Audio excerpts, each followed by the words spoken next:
Hello and welcome to the Energy Resources presentation. Today I want to talk to you all about how we get our energy, primarily talking about how we produce electricity in this country, but also energy for cars and home heating as well. So here's your joke.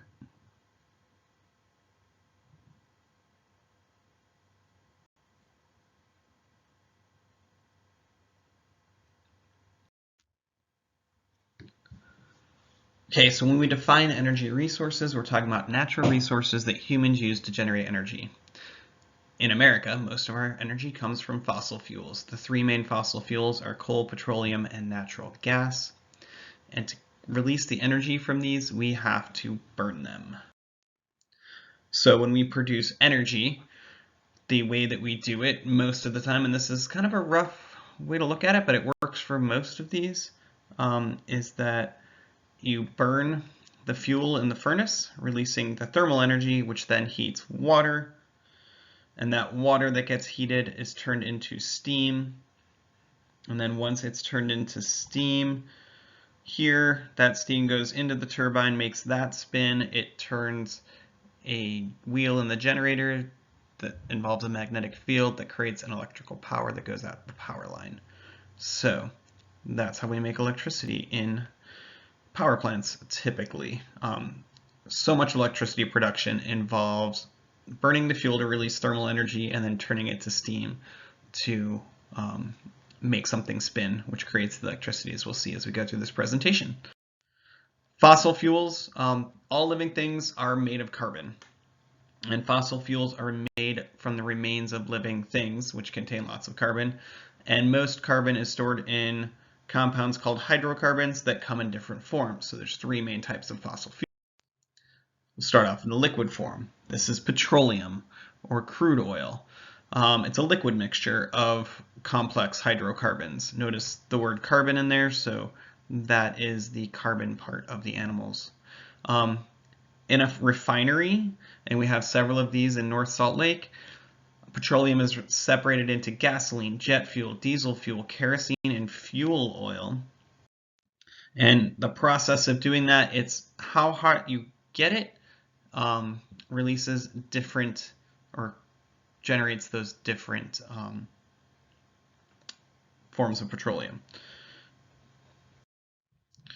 In Utah, we have gas fields in central and eastern Utah. Oil fields here in central Utah and then down here in southeastern Utah. These are the top 100 oil fields in 2009 in the US. So Southern California, the North Slope of Alaska, Texas, and the Gulf of Mexico are big producers, along with a little chain through here. So you got to have the right geology to create these fossil fuels, as we'll see when we talk about coal and things as well. But if you're not in the right geologic spot, you won't get these types of fossil fuels. In the world, here we have Venezuela, here we have Saudi Arabia. Those are the two biggest proven oil reserves in the world. And then the US, Iran, and Iraq are also big oil producers, with also Russia in there. So this is where the oil is found in the world. And like I said, it all kind of just depends on your geology. What you've got under the ground determines some of the resources you have as a country. Gaseous fossil fuels. This is natural gas. It's used primarily for heating, electricity production, and some cars. Causes less pollution when burned than gasoline. So when you see natural gas powered buses and cars, they are creating less harmful pollution than a gasoline or diesel powered vehicle. Butane for camp stoves and propane for grills are also forms of natural gas. Here's that Utah production. So this is the green. So we have some here and down here. So that's oil. Red here and a little bit kind of on the northern edge of Utah there. In the US, it's a little different setup, but this is where natural gas is found in the US. And in the world, the brown countries are the top natural gas producers. So Russia, Canada, US are all really big. And then, yeah, goes down from there. So solid fossil fuels are coal. Coal is formed underground from partially decomposed plant matter.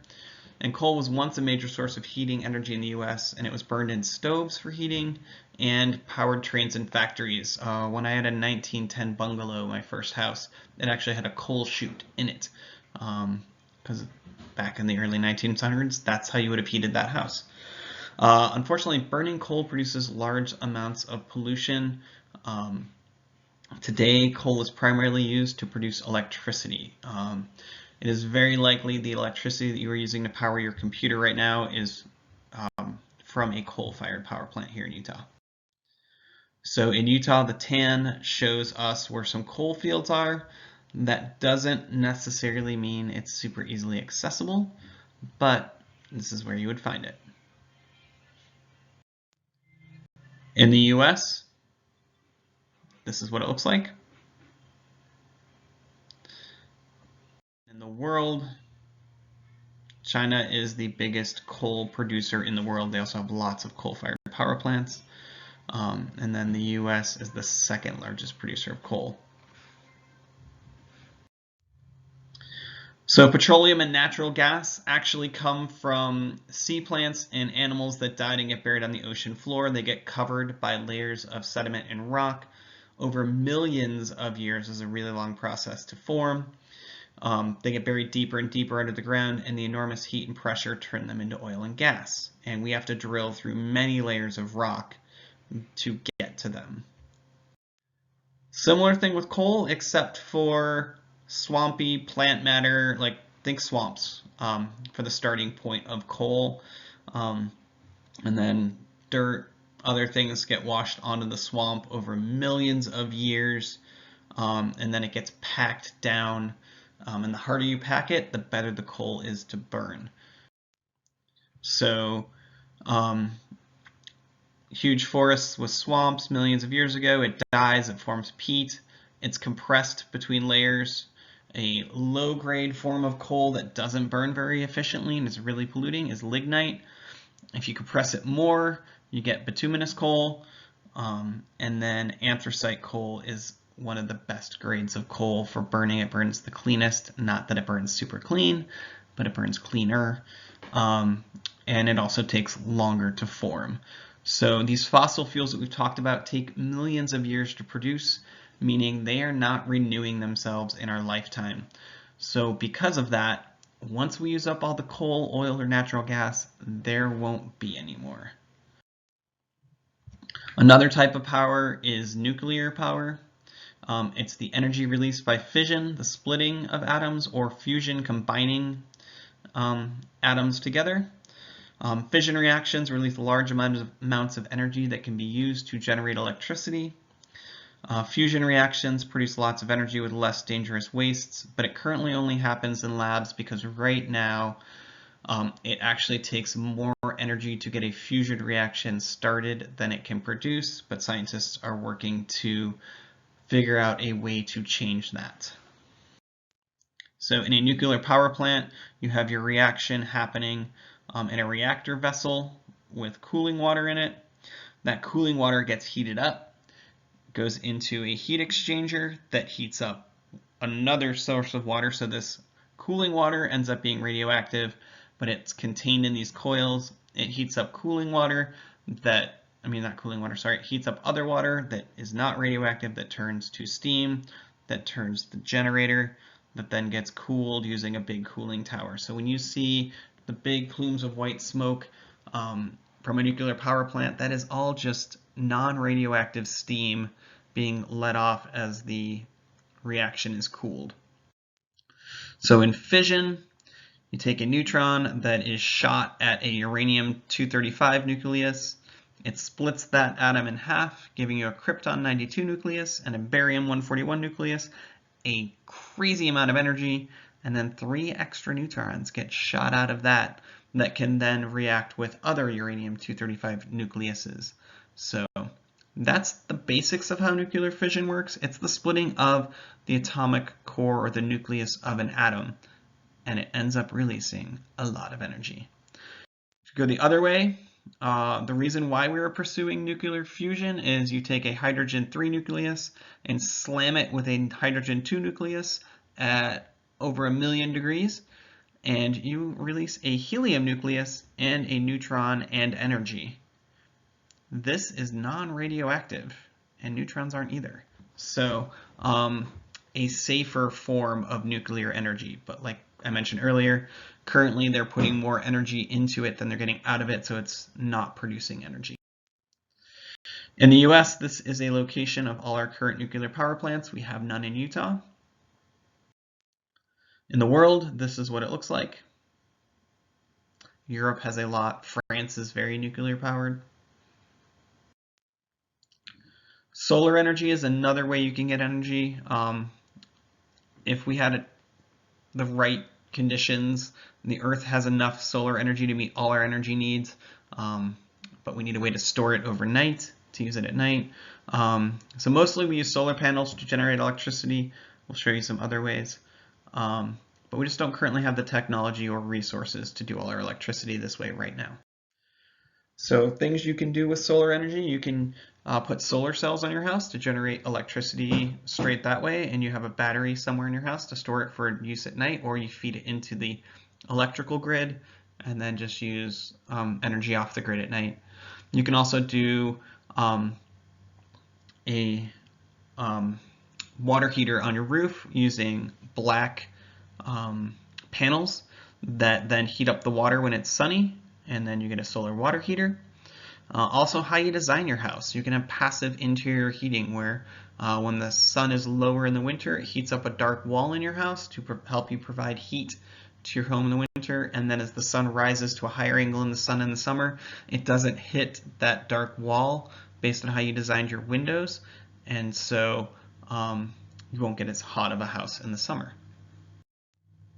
In the US, this is our solar power possibilities, with red being the most power per day that you can produce. And the world looks like this, with deep red being the most solar power production per day. Wind power, this is using a windmill to drive an electric generator. So instead of having steam turn the turbine, you use wind to do that.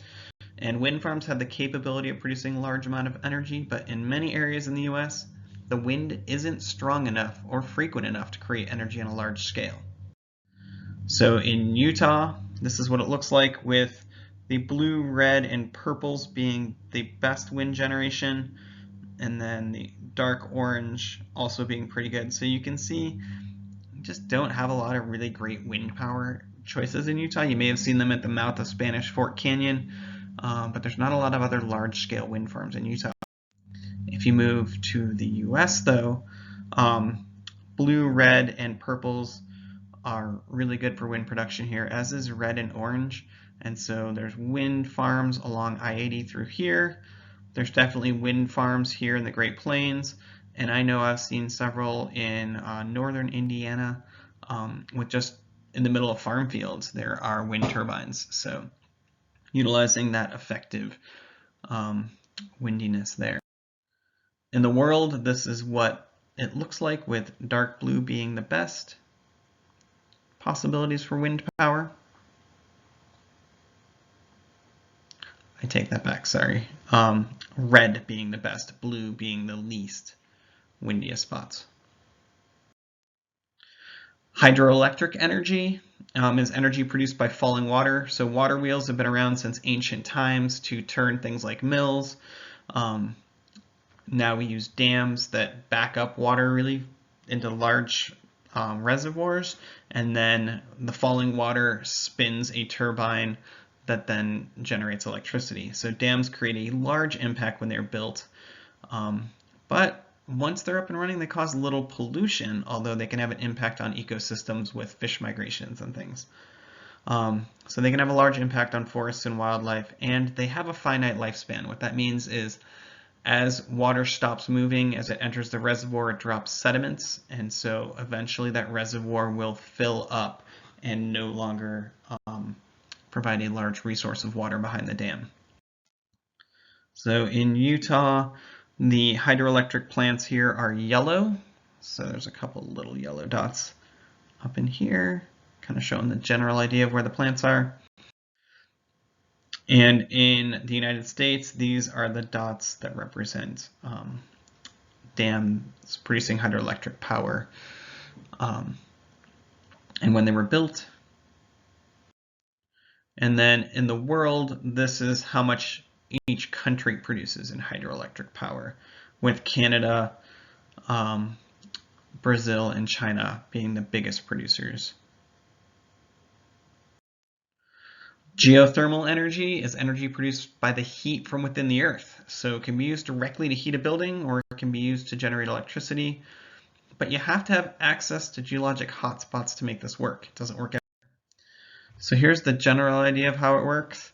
You have a cooling tower, water tank. It pumps cold water down into the earth where it is heated, and then you pump the hot water back out. It spins a turbine, and that turns a generator that then creates electricity, and then they cool off that water and send it back into the earth. These are the geothermal zones of Utah. So like I said, it doesn't work quite everywhere. This is what it looks like in the US, with red being more geothermically active zones. You can see Yellowstone is very geologically active. And in the world, this is what it looks like. So it doesn't work everywhere. And this is a look at all of the power plants in the world put together. It's kind of crazy looking, but it shows you where the world populations are concentrated. So it's kind of fascinating in that regard. And so this is how we get our energy resources as part of the world. And a lot of what affects our energy resources are the geology for doing fossil fuels, and then also the geothermal, and then sometimes your access to sun and your climate for both solar and wind. And then your hydroelectric power is determined by partly geology, but how much water you get, also your climate. It's kind of a mixture of both of those. So lots of variation in how people get their electricity or their energy. So thanks for listening to the lesson, and I hope you have a great day.